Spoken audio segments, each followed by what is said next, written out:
Chapter का नाम है बेटा एप्लीकेशन ऑफ डेरिवेटिव। अब इसमें समझना क्या क्या सीन होता है बेटा। आगे आ जा, आगे आ जा, आगे आ जा, ज़्यादा समझ में। तुम दोनों आगे आ जाओ, आज आ जाओ, आ जाओ, जल्दी आओ, तुम दोनों आगे आ जाओ, है ना।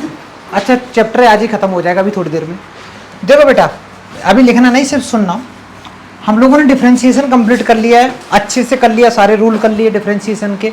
अब डिफरेंशिएशन के तुरंत बाद आती है इसकी एप्लीकेशन। तो इसकी एप्लीकेशन में हम लोगों को क्या क्या रहता है। एप्लीकेशन ऑफ एओडी के अंदर में बच्चा हम लोगों को 3 चीज़ें पढ़नी है, या कह सकते हैं हम लोगों को 3 टॉपिक पढ़ने हैं, ठीक है। पहले 5 टॉपिक पढ़ने होते थे, अब सिर्फ और सिर्फ 3 पढ़ने हैं। जो पहला टॉपिक है जिसको हम लोग बोलते हैं rate of change. Rate of change पहला टॉपिक तो हो गया तुम्हारा रेट ऑफ चेंज। ऐसे ही बच्चा जो दूसरा टॉपिक रहेगा उसका नाम लिख लो increasing and decreasing. Increasing and decreasing हो गया। और तीसरा टॉपिक एक और है मैक्सिमा एंड मिनिमा। मैक्सिमा, इसका नाम ही ये है, मैक्सिमा एंड मिनिमा, ठीक है। ये जो टॉपिक हैं ये बच्चा बिल्कुल डिफरेंशिएशन का यूज करके हमें सॉल्व करने होंगे। एओडी के अंदर में 3 है, तो लिख लो बेटा, याद रहते हैं, हमें ये पता रहता है कि अच्छा एओडी के अंदर में कौन कौन से टॉपिक हैं। जल्दी करो बेटा, चॉकलेट खाती रहो, पढ़ना भी चालू कर दो, है ना। रेट ऑफ चेंज, आज हम लोग रेट ऑफ चेंज पढ़ेंगे, ठीक है। लिख लो बेटा।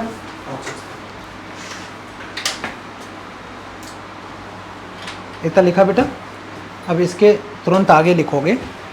हम लोग आज कौन सा पढ़ने वाले हैं बेटा, रेट ऑफ चेंज। तो चैप्टर का नाम हो गया बच्चा rate of change. Rate of change. अब इसका सीन समझना थोड़ा 2 मिनट तक। कहीं बेटा लिखा हो ना dy upon D X, dy upon D X, इसका मतलब होता है differentiation of y with respect to x। अब इसको ऐसे भी समझ सकते हैं rate of change of y, rate of change of y with respect to x, y का चेंज x के रिस्पेक्ट में। लॉजिक समझ में आ गया। कहीं लिखा हो dx अपॉन dt, इसका मतलब rate of change of x with respect to. अच्छा, दूसरा चीज जो dy अपॉन डी एक्स होता है बेटा, dy अपॉन डी एक्स को हम क्या बोलते हैं, रेट ऑफ चेंज बोलते हैं। अब रेट का मतलब क्या हो गया, रेट, ये रेट तो हो सकता है टाइम के साथ भी वेरी कर रहा हो। मान लो कोई गाड़ी है, उसकी स्पीड वेरी कर रही है, टाइम के साथ साथ बढ़ रही है, हो सकता है कम हो रही हो। तो dy अपॉन डी एक्स को हम लोग एक चीज़ और बोलते हैं बेटा, स्लोप भी तो बोलते हैं। याद करो class 11th, dy upon D x slope भी होता था, क्योंकि स्लोप निकालने के 2-3 तरीके मैंने पढ़ाए थे। एक तो था m equal to tan theta, direct slope निकलता था। 2 पॉइंट गिवन है तो y2 minus y1 upon x2 minus x1। अगर कोई लाइन गिवन है तो वहाँ से निकाल लेते थे slope, minus a upon b करके, ठीक है। किसी भी फंक्शन को, ये जो y है, y को बेटा हम लोग एक चीज़ और बोलते हैं, इसको f ऑफ x भी बोला जाता है y को। तुमने देखा भी होगा जब तक छोटी क्लास में थे 9th तक, तो 9th तक जो भी तुम फंक्शन लिखते थे वो लिखते थे f of x equal to 3x square plus 2, ऐसे लिखते थे। जैसे ही तुम 11th-12th में आए, अब लिखने लगे हो y equal to 3x square plus 2। तो ये जो y है एक तरीके से ये तुम्हारा in terms of x function ही होता है बेटा। लॉजिक समझ में आ गया। अगर मैं ग्राफ की बात करूं तो ग्राफ कैसे बनेगा इसका, यहाँ पे x रहेगा, यहाँ पे या तो f ऑफ x लिख सकते हैं, या बच्चा क्या लिख सकते हैं, या y लिख सकते हैं, ठीक है। तो y में और f ऑफ x में कोई कन्फ्यूजन तो नहीं है। अच्छा, डिफरेंशिएशन करते समय मैंने बताया भी था, f ऑफ x लिखा है तो उसको f डैश कर दो, y लिखा है तो y डैश कर दो, या dy अपॉन डी एक्स कर दो। ये छोटी छोटी चीज़ें हैं जो पता होनी चाहिए। मान ले बच्चा मेरे पास में dy अपॉन डी एक्स है, स्लोप 2 तरीके के हो सकते हैं, या तो निगेटिव हो सकता है या पॉजिटिव हो सकता है। तो हमारे पास में अगर dy अपॉन डी एक्स, अगर dy अपॉन डी एक्स की जो वैल्यू निकल के आ रही है फाइनल, वो बेटा मेरी अगर पॉजिटिव वैल्यू निकल के आ रही है, तो हम बोलेंगे कि जो मेरा स्लोप है या मेरी जो रेट है, वो रेट कैसी आ रही है, डिक्रीजिंग है। रेट अगर निगेटिव में आ रही है dy अपॉन डी एक्स, इसका मतलब है रेट इज डिक्रीजिंग। जो रेट है वो डिक्रीज कर रही है, इसका यही मीनिंग हुआ। और अगर D Y upon D X की वैल्यू पॉजिटिव है, सॉरी मैंने उल्टा लिख दिया, पॉजिटिव लिखा है तो एक काम करो यहाँ इंक्रीजिंग कर दे रहा हूँ, पॉजिटिव है तो यहाँ बच्चा इंक्रीजिंग कर दो।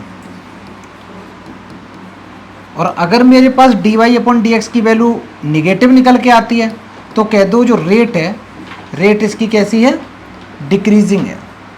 एक काम करो इतना लिखो तो पहले जल्दी जल्दी, इतना पहले अच्छे से नोट कर लो।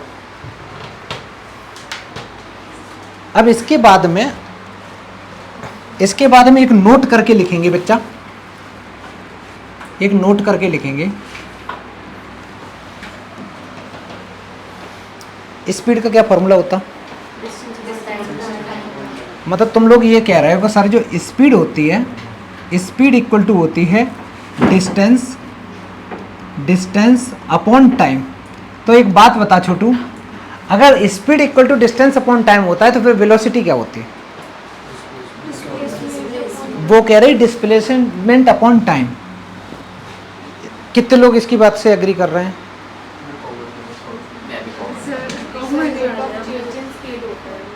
Right answer. सुनो बेटा, अगर हम लोग तो स्पीड को एस से डिनोट करते हैं, डिस्टेंस को डी से करते हैं टी, और फिर एक्सीलरेशन क्या होता?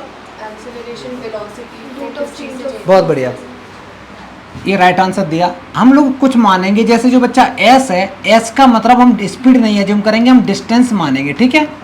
और जो टी होगा, टी को बच्चा मैंने टाइम ले लिया, ठीक है। अगर मेरे को बोला जाए कि मेरे को वेलोसिटी निकालनी है, मेरे को क्या निकालना है? वेलोसिटी निकालनी है, तो वेलोसिटी को v से डिनोट करते हैं। तो वेलोसिटी निकालने का तरीका होता है differentiation of distance with respect to time. अब दिमाग में ऐसे ऐसे ख्याल चल रहे होंगे, सर डिस्टेंस तो कांस्टेंट होती है, कांस्टेंट का डिफरेंशिएशन टाइम के रिस्पेक्ट में करोगे तो वो तो जीरो हो जाएगा। आ रहा होगा ना? अच्छा, नहीं आना चाहिए, क्योंकि ऐसे अगर कर्व ऐसे करके दे रखा है तुम्हारे पास में, तुम वेलोसिटी जानना चाहते हो तो यहाँ से लेके वहाँ तक जो कर्व की इक्वेशन होगी वो इन टर्म्स ऑफ एक्स दे रखा होगा या किसी के और वेरिएबल में दे रखा होगा, तो टाइम के रिस्पेक्ट में वो पूछ रहा है। तुम लोगों को नहीं आता कोई दिक्कत नहीं, सिर्फ याद क्या रख लो मोटा मोटा कॉमर्स वाले कि भैया जो डिस्टेंस होती है उसका डिफरेंशिएशन विद रिस्पेक्ट टू अगर मैं टाइम कर दूंगा तो डायरेक्ट वेलोसिटी आ जाती है, ठीक है। नेक्स्ट, तुम्हें डाउट है बेटा? नहीं जानना वेलोसिटी क्या होती है, वेलोसिटी क्या होती है तुम्हें नहीं जानना। तुम ये मान ले जो डिस्टेंस है उसको डिफरेंशिएट कर देंगे, वेलोसिटी आ जाएगी, ठीक। चलो ठीक है, कॉमर्स वालों के लिए इतना आसान है। अच्छा छोटू, ऐसे ही अगर मैं बोलूँ एक्सेलरेशन क्या होता है, तो एक्सेलरेशन को हम लोग किससे डिनोट करेंगे? स्मॉल ए से। तो जो गरम वेलोसिटी निकली है ना उसको डिफरेंशिएट कर दो, तो वेलोसिटी तो v था ना बेटा, तो dv अपॉन dt कर दो, या तो dv अपॉन dt कर दो, या बेटा ds अपॉन dt को फिर से डिफरेंशिएट कर दो, तो d2s अपॉन dt स्क्वायर आ जाएगा। लॉजिक समझ में आ गया? इतना लिख लो, इतने में तुम्हारा काम हो जाएगा, ठीक है। ये मन सोचना फिजिक्स पढ़ाई जा रही तुम्हें, ऐसा कुछ नहीं है। बस इतना याद रख लेना कि डिस्टेंस है, डिस्टेंस को हम लोग टाइम के रिस्पेक्ट में डिफरेंशिएट कर देंगे तो मेरे पास में वेलोसिटी आएगी, एक बार और कर देंगे तो एक्सेलरेशन भी आ जाएगा। अच्छा, अब मेरा एक सवाल है छोटू, जो वेलोसिटी है उसकी यूनिट क्या होगी? मीटर पर सेकंड। तो तब ना मैंने बताया है क्या ये मीटर में है किस में? सीधी बात है, जिसमें भी दे रखा होगा तो मीटर पर सेकंड में हो सकता है। इसकी यूनिट क्या होगी?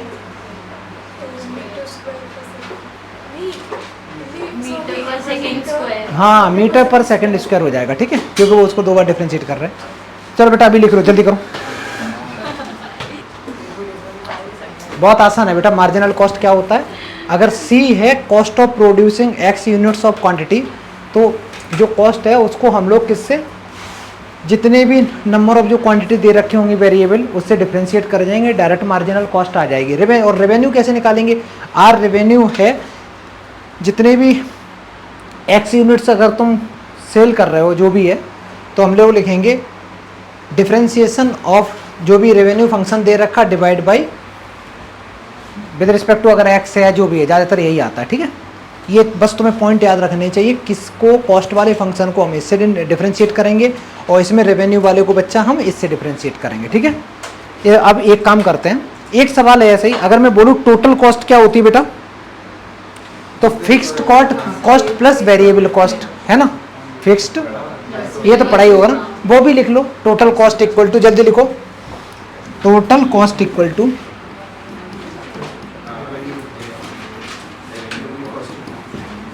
लिख लो बेटा, fixed cost plus variable cost.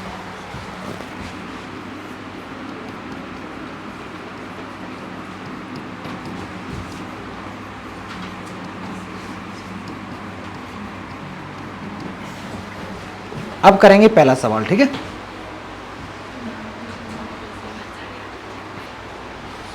Question note down कर लो अच्छे से बेटा। हाँ बता बेटा, बता बता बता, ऐसे नहीं ऐसे नहीं, अंदाज से नहीं। जो इसे बोल रहे increase at the rate of 2 units, तो हम इसमें dy बाई dx कर देंगे और फिर उसका डिफरेंशिएट करके वैल्यू आएगी, उस पर वैल्यू पुट करनी थी, ऐसा कुछ। और कोई बताओ बेटा। मैंने बताया y का डिफरेंशिएशन करके अपॉन 3 कर देंगे with respect to x, upon 3 with respect to x की वैल्यू 3 कर देंगे शायद। सही तो कह रहा हूँ।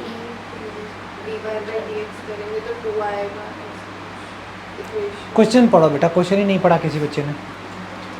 पहले तो मेरे को ये बताओ, ये क्या दे रखा है, at the rate of 2 units पर सेकंड जो दे रखा है, ये क्या है? ध्यान से देखना, उसने बोला कि एक कर्व है तुम्हारे पास, ये कर्व कैसा भी हो सकता है, मान ले ये टेढ़ा मेढ़ा मैंने कर्व बना दिया बेटा, ठीक है, कर्व दे दिया।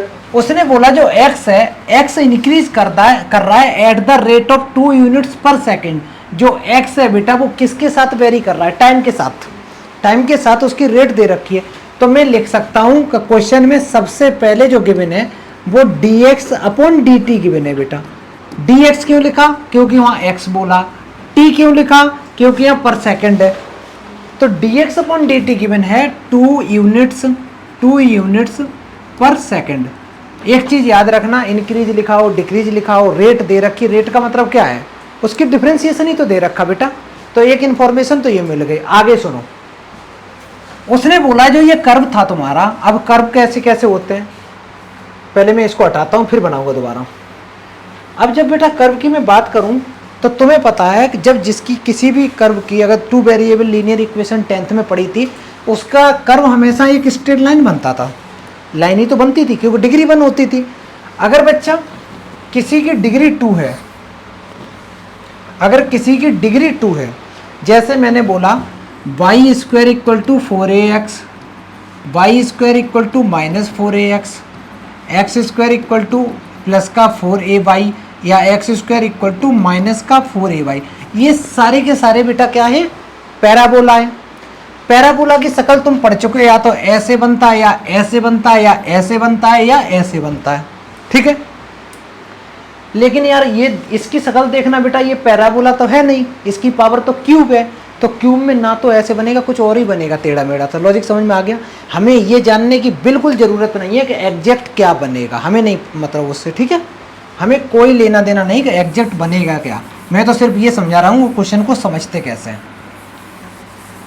अब सीन ये है, अगर हम लोगों ने क्लास 10th में एक चीज़ पढ़ी थी बच्चा, तुमने एक सर्कल ड्रॉ किया और मैं बोलूँ इस पर टेंजेंट ड्रॉ करो, टेंजेंट ड्रॉ करो।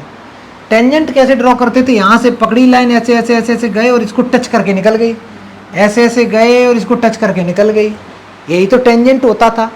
अगर मैं तुम्हें एक रैंडमली ऐसे कर्व बना दें और बना के बोलूँ टेंजेंट ड्रॉ करना है, तो टेंजेंट तुम कहोगे सर ऐसे तो हम नहीं कर पाएंगे, हमें ये बताओ किस पॉइंट पे टेंजेंट ड्रॉ करना है। लॉजिक समझ में आ रहा?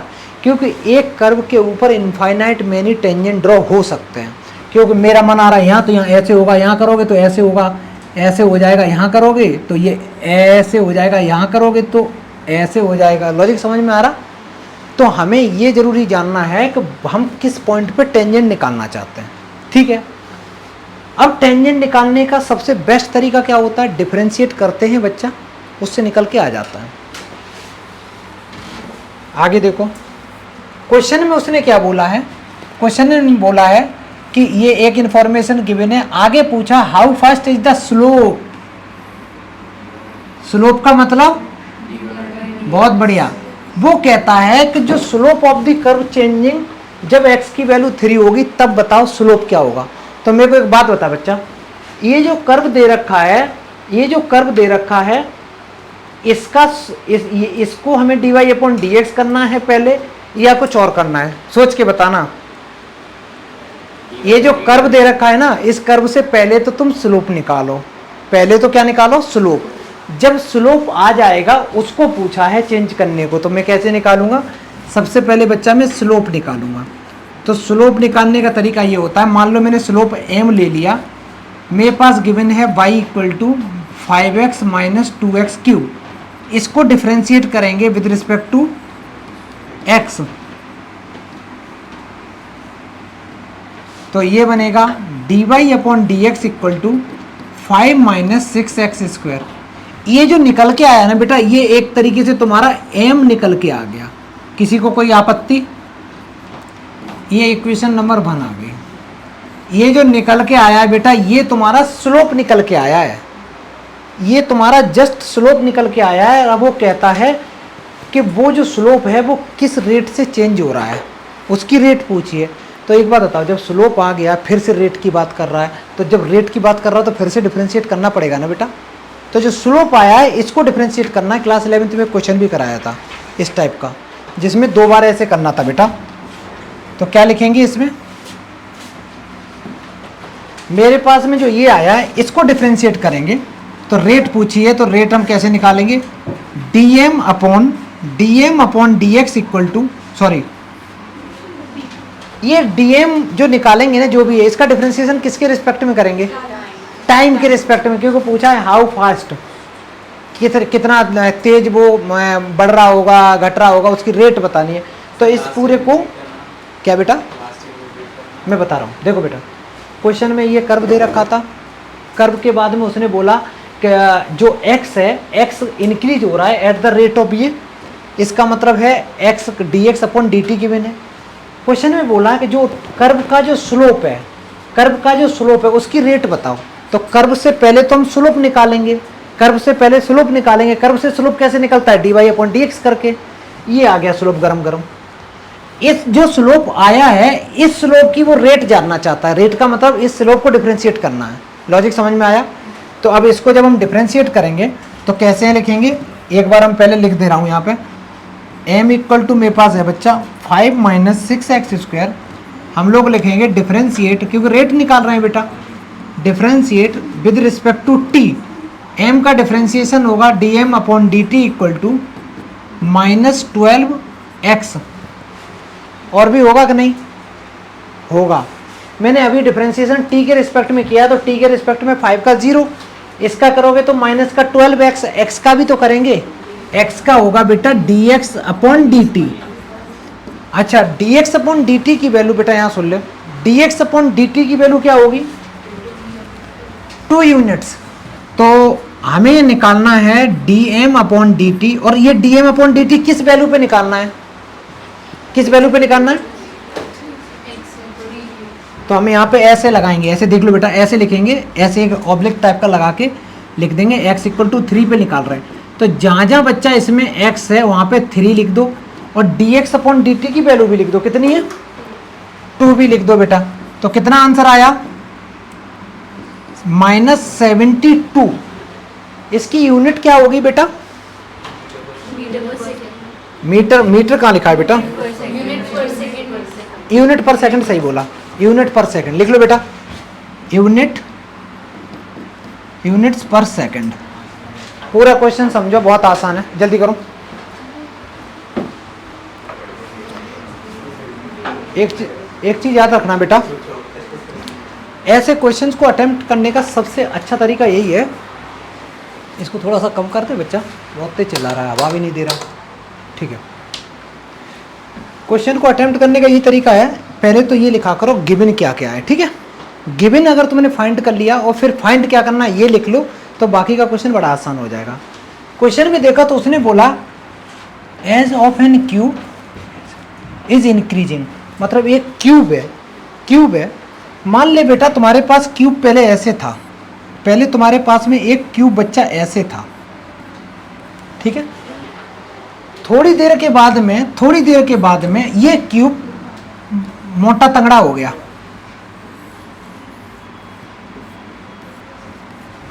बड़ा हो गया, कुछ रेट दे रखी है, उस रेट से ये बढ़ रहा है, थोड़ी देर और पहुंचे तो ये और बड़ा होता जा रहा है,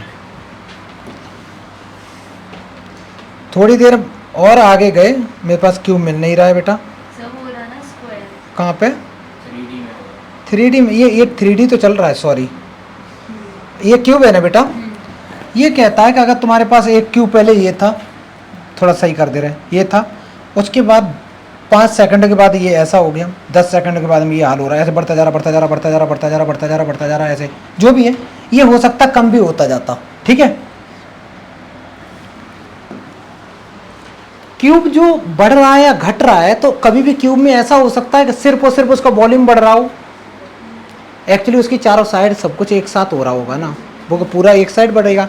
अगर क्यूब को बढ़ा रहे हो तो मैं इंक्रीज कर रहे हो, तो इसका मतलब सब चीज़ इंक्रीज करेगी, नहीं तो वो हो सकता है क्यूब से थोड़ी देर बाद कुछ और ही बन जाए, क्यूबर्ड बन जाए, है ना बच्चा। तो मैं ये लिखूंगा, जो इसमें इंफॉर्मेशन गिवन है, तो मैं सबसे पहले मानूंगा कि अच्छा क्यूब है, तो मान लो लेट साइड ऑफ क्यूब है, उसको बेटा मैंने ए ले लिया, ए यूनिट्स कंसिडर करा साइड। अब मैं ए यूनिट नहीं ले सकता, रुको, क्यों नहीं ले सकता कोई बताएगा? क्योंकि पहले से उसने 5 सेंटीमीटर दे रखा ना, इसका मतलब मैं लिखूंगा ए सेंटीमीटर। किसी को कोई आपत्ति? मैंने साइड ले ली, साइड लेने के बाद कहता है कि जो क्यूब की साइड है वो इंक्रीज कर रही है at the rate of 10 centimetre पर सेकेंड। इंक्रीज वर्ड दे रखा है, आंसर प्लस में दे रखा है, लॉजिक समझ में आ रहा? डिक्रीज होता है, नेगेटिव में होता, पक्का है, ठीक है। तो मेरे पास में जो भी दे रखा है, तो मैं कैसे लिखूंगा कि उसकी जो साइड है डी अपॉन डी टी, उसकी बच्चा रेट दे रखी है, कितनी रेट दे रखी है? 10 सेंटीमीटर पर सेकंड। एक इंफॉर्मेशन ये मिल गई, खुश हो जाओ, 2 इंफॉर्मेशन मिल गई। आगे वो किस चीज को फास्ट या स्लो करना चाहता है? वॉल्यूम को। वॉल्यूम ऑफ क्यूब होता क्या है सिमर? वॉल्यूम ऑफ क्यूब कितना होता बच्चा? तो वॉल्यूम अगर होता है ना क्यूब का, तो वो होता बच्चा साइड का क्यूब। वॉल्यूम का फॉर्मूला होता है साइड इन का क्यूब। ये जो क्यूब आया है, जो भी आया है, यहाँ पे ए कांस्टेंट है क्या? नहीं। इस पे ए पे मत भावना और मत बह जाना कि ए तो कांस्टेंट की तरह बिहेव करेगा, ऐसा नहीं बच्चा, क्योंकि यहाँ पर टाइम के साथ साथ ए बढ़ रहा है उसका।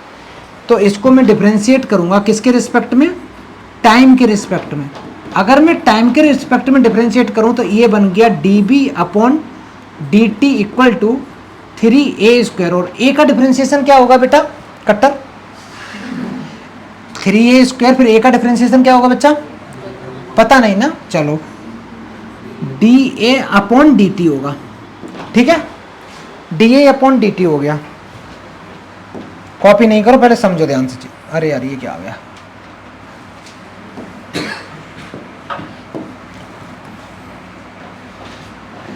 सारी वैल्यू लाके यहाँ पे पुट कर दो। अच्छा dB अपॉन dt हमें निकालना किस वैल्यू पे है?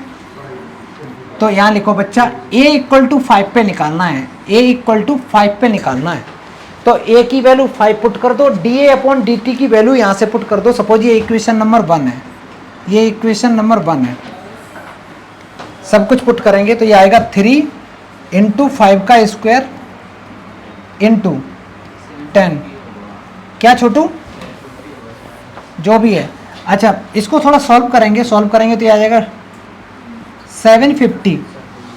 यूनिट क्या होगी बेटा? सेंटीमीटर पर सेकंड। थोड़ा सा दिमाग लगा के तब आंसर दोगे बेटा।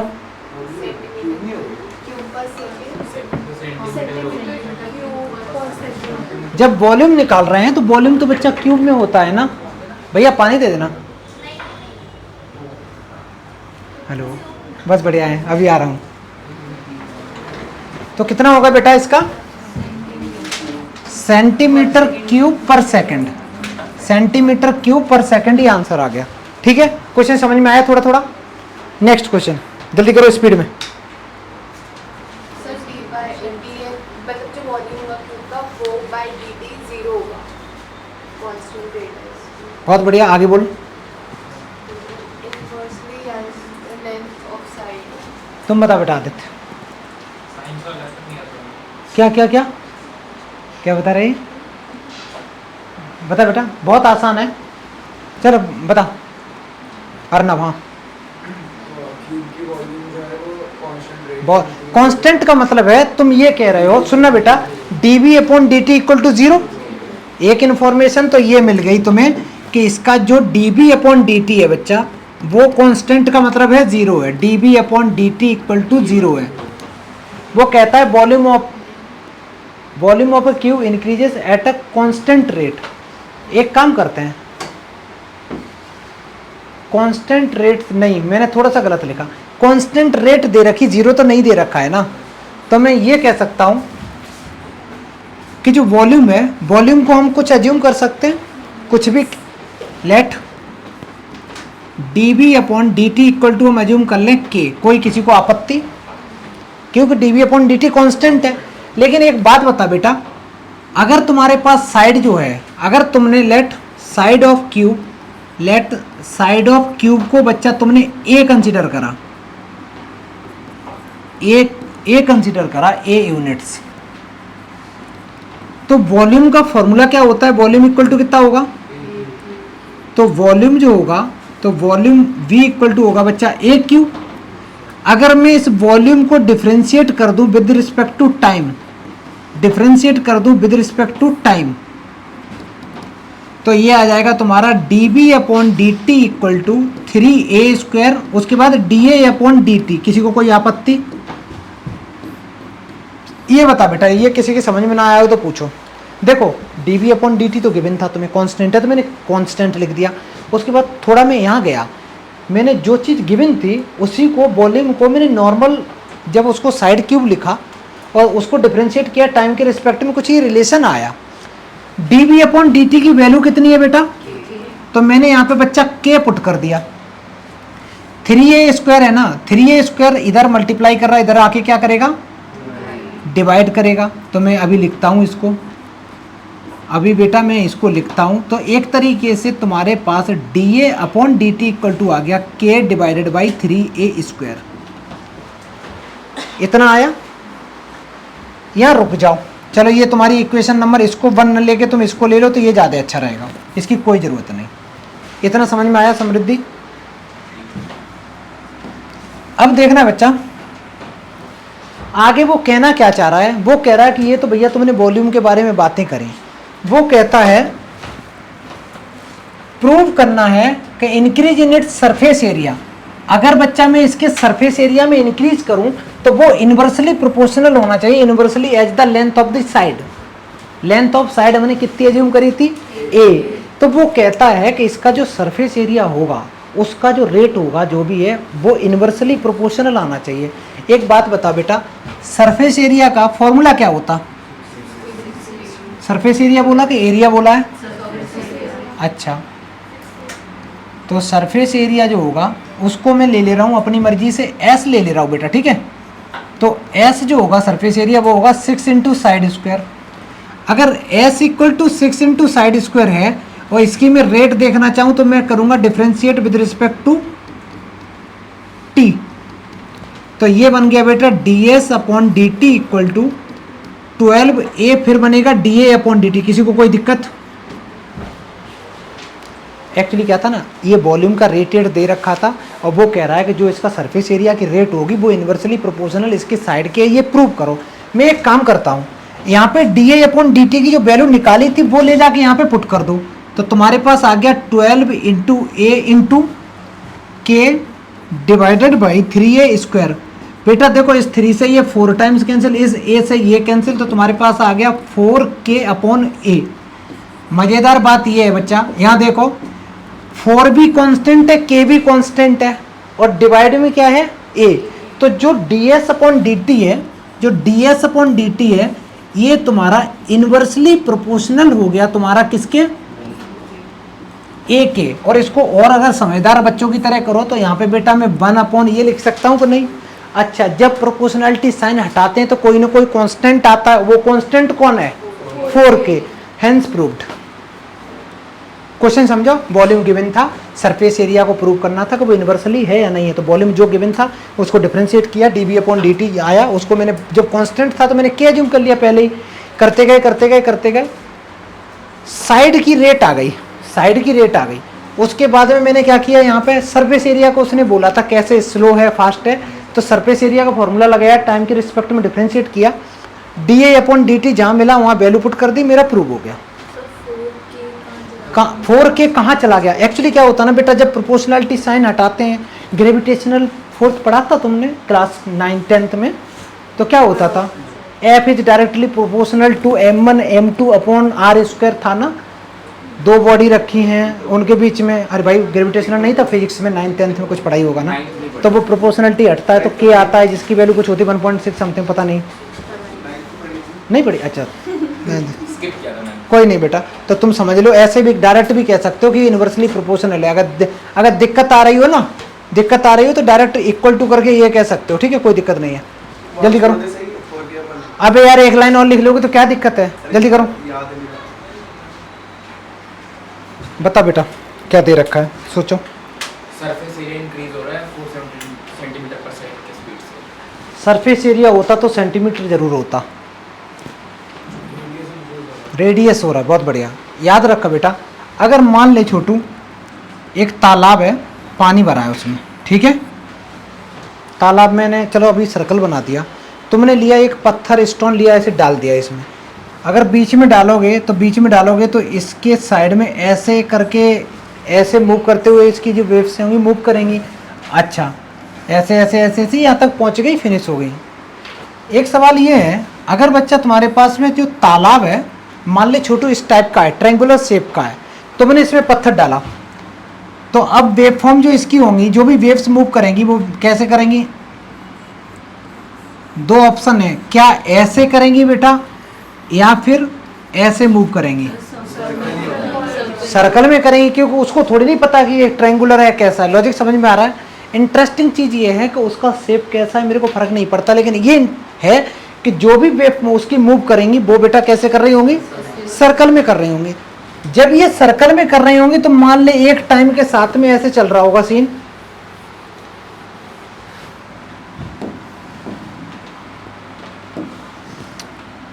एक सेकंड पे ये था, 2 सेकंड बाद ये, 3 सेकंड बाद ये, 4 सेकंड बाद ये, 5 बाद 10 बाद, जो भी है ऐसे ऐसे ऐसे ऐसे, समझ में आ रहा है? टाइम के साथ साथ ही ये मूव कर रहा है, ठीक है, ऐसे ऐसे जो भी है वेव फॉर्म इसकी मूव कर रही है। जब बेटा इसकी वेव मूव कर रही है तो इंटरेस्टिंग चीज है, दो चीज मूव कर रही है एक साथ, एक तो रेडियस, एरिया भी तो बढ़ रहा है, एरिया भी तो बढ़ रहा है टाइम के साथ साथ, क्योंकि जैसे जैसे बड़ा करते जाओगे एरिया भी बढ़ जाएगा इसका। अब यहाँ पे समझते हैं, क्वेश्चन में मैंने एज्यूम करा, लेट जो रेडियस है, रेडियस को बच्चा मैंने स्मॉल आर ले लिया, रेडियस को स्मॉल आर ले लिया, इसमें दे रखा है कि जो उसकी वेव फॉर्म है वो ये उसकी रेट दे रखी है, इसका मतलब है बच्चा dr/dt दे रखा है तुम्हारे पास में 4 सेंटीमीटर पर सेकेंड। एक इंफॉर्मेशन तो ये आगे कहता है at the instant when the radius of the circular wave is 10, जब उसका रेडियस 10 सेंटीमीटर होगा तब बताओ जो इनक्लोज एरिया होगा वो कितना इंक्रीज कर चुका होगा, हाउ फास्ट, मतलब कितना फास्ट, फास्ट स्लो ये सब पूछे तो क्या है? रेट। किस चीज़ की रेट? एरिया की। एरिया क्या होता है बेटा? एरिया का फॉर्मूला क्या होता है छोटू? एरिया होता πr², तो मैं एरिया इक्वल टू लिख सकता हूँ πr²। इसको डिफ्रेंशिएट किसके रिस्पेक्ट में करूँगा? किसके? टाइम के रिस्पेक्ट में, तो ये बनेगा dA/dt इक्वल टू 2πr, फिर r का करोगे तो वो बनेगा dr/dt। इतना समझ में आया बेटा? r की वैल्यू 10 दे रखी है, पुट कर दो, dr/dt ये दे रखा है, पुट कर दो, आंसर आ जाएगा। जल्दी करो, यूनिट लिखना ना भूलें, इसका बच्चा यूनिट लिखना भी नहीं भूलोगे, ठीक है? इसका यूनिट लिखना नहीं भूलना, तो हम लोग लिखेंगे dA/dt at r equal to 10 equal to होगा 2π इंटू 10 इंटू dr/dt की वैल्यू 4 दे रखी है, 4, और यूनिट क्या होगी बेटा? सेंटीमीटर स्क्वायर पर सेकंड। सेंटीमीटर स्क्वायर, क्योंकि एरिया है ना, तो एरिया का तो सेंटीमीटर स्क्वायर होता है, वॉल्यूम होता है तो क्यूब होता, तो आंसर आ गया 4 दूनी 8, 80π। पाई की वैल्यू डालने की कोई जरूरत नहीं, ठीक है छोटू? ये तुम्हारा फाइनल आंसर हो गया। नेक्स्ट सवाल जल्दी करो।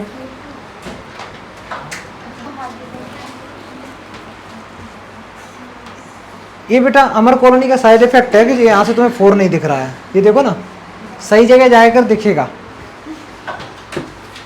बेटा बड़ा आसान सा सवाल है, याद करो मैंने क्या लिखाया था। डी आर अपॉन निकाल दो बेटा, डायरेक्ट आंसर आ जाएगा। जल्दी करो जल्दी करो। देखो मेरे पास में दे रखा है, इसने बोला कि total revenue received from the sale of X units of product is given by ये बेटा टोटल रेवेन्यू दे रखा है तुम्हारे पास। तो मैं लिखूंगा आर ऑफ एक्स दे रखा है,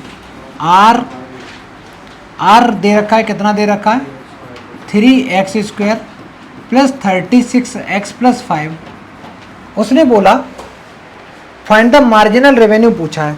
तो मार्जिनल रेवेन्यू कैसे निकालते हैं? तो इसको पहले हम डिफरेंशिएट करेंगे, differentiate with respect to x करेंगे। तो ये बनेगा D R upon D X equal to 6x plus 36। तुम्हें क्या निकालना छोटू? मार्जिनल रेवेन्यू निकालना है ना। तो D R upon D X की वैल्यू निकालनी है किस पे? जब x की वैल्यू तुम्हारी 5 होगी।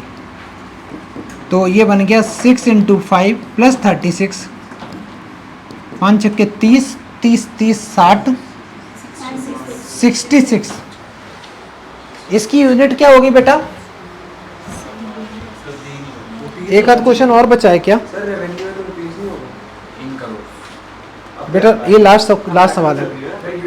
बता बेटा, रुपीस होगी रेवेन्यू है। समझ में आया?